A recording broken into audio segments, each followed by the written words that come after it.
بسم الله الرحمن الرحيم الحمد لله والصلاة والسلام على رسول الله soonka marka la gaaro ahkaamtiisa dadku inay ogaadaan waa muhiim waxa ila qofka sooman waxa laga rabaa inuu ogaado ama barto soonkiisa waxa burinaya iyo waxa aan burinaynin su'aalaha dadka isweydiiyaan waxa kamid ah in la soo weydiiyo soonka marka qofka uu sooman yahay irbadaha xididka laga qaato inay soonka furayaan iyo in kale iyo talaalka la istalaalayo inuu soonka furaayo in kale marka soonka waxa fura waxa la yiraahdaa waa ma wasala ila al-jawfi amdan waa wax meel furan oo gudaha caloosha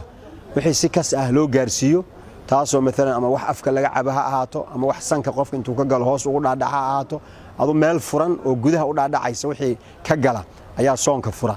daawada la isticmaalayo oo mesela ama xididka laga qaadanayo ama muruqa laga qaadanayo oo ama antibiyootika ama daawo kale ah taasi soonka ma furayso maxaa yeelay wax gudaha u dhaadhacaya ma aha qof waxa dhici karta marka soo ay u socotay daawo irbada ay u socdeen inuu soonka ku soo galo oo marka maalintii la irbadeynayay marka uu ka shakiyo oo yiraahdo seen yeelaya dadkaasi soonkoodana way wadanayaan irbadoodii ay qaadanayeen caadiga ahaydna waa ay qaadan karaan soonka taasi ma furayso talaalkuna irbadaas oo kale ayuu la mid yahay marka isma diidayaan qofkii in ama la talaalo ama in uu yaani uu qaato irbadahaas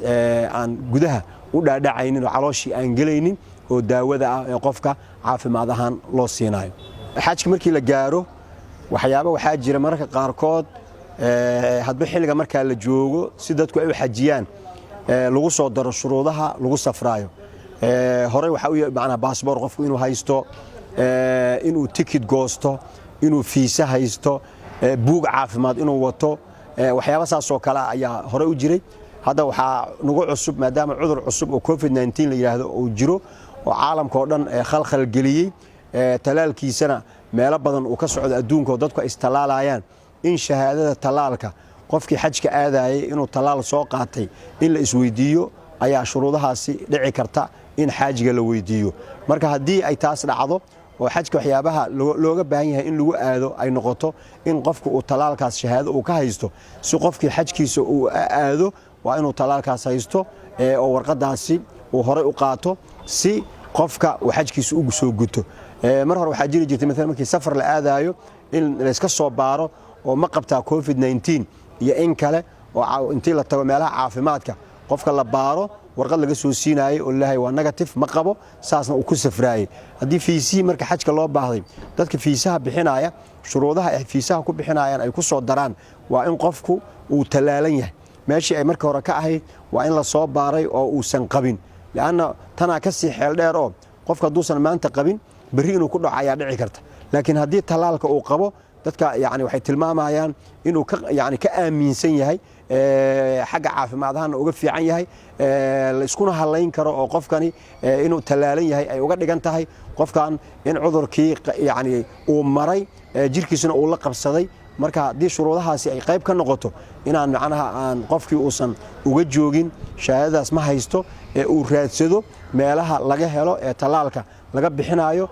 maadaama fursadii laga yaabo in iska kooban tahay shuruudahaasna ay dhici karto inay ku jirto wax kasta oo qofku u suurtagelin kara inuu xajkiisa aado yaani inuu hor u sii qaato waa muhiim marka arintaasna ha lagu baraarugsanaado ha laga warqabo si qofka uu arintaasi ayna hadhow xil uu waxba ka qaban karin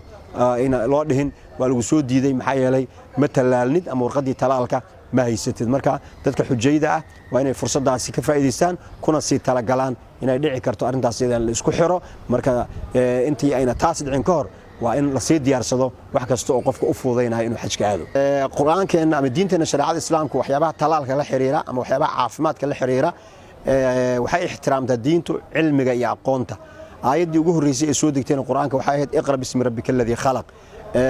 insaanka ilaahay kolba wuxuu u furaa cilmiga tajaaribta uu sameeynayo allama al-insana ma lam ya'lam insaanka kolba waxbuu baraaya hadana cilmigu ma dhamaado oo ma utiitu min al-ilmi illa qalila islaamku wuxuu ixtiraamaa takhasuska oo qof walba meesha uu bartay ee aqoonteeda uu leeyahay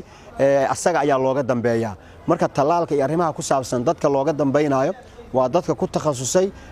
xubnaha bini aadamku iyo say u shaqeeyaan iyo say isaga difaacaan cudurrada iyo waxa u fiican iyo waxa u daran saasa ilaahay wuxuu leeyahay fasalu ahla dhikri in kuntum la ta'lamun marka ahlu dhikri waxa ah تخصص والبدد كيس أي أهل ذكرية هذه القالة لجها الله dadka dhaqaalaha ku takhasusay ayaa ahlu dikri ka ah haddii laga hadlayo fiqhi iyo tafsiir iyo caqiide iyo tawxiidna dadka ku takhasusay ee kuliyaadka usuuludiinka ama shareecada ka baxay ayaa ahlu dikri ka ah caafimaad wixii ku saabsan iyo cudurro iyo wixii la xiriirana ahlu dikri waxaa ka ah dadka adibada ama dhakhaatiirta waxaa la mid ah soonka markii qofku una soomi karin oo xanuunsan yahay inuuna soomi karin waxaa go'aan ka gaaraya oo baaritaanka uu sameeyey la qaadanaya qofka caafimaad ka shaqeeya hadduu yidhahdo qofkan gaajo intaa la eg ma adkaysan karo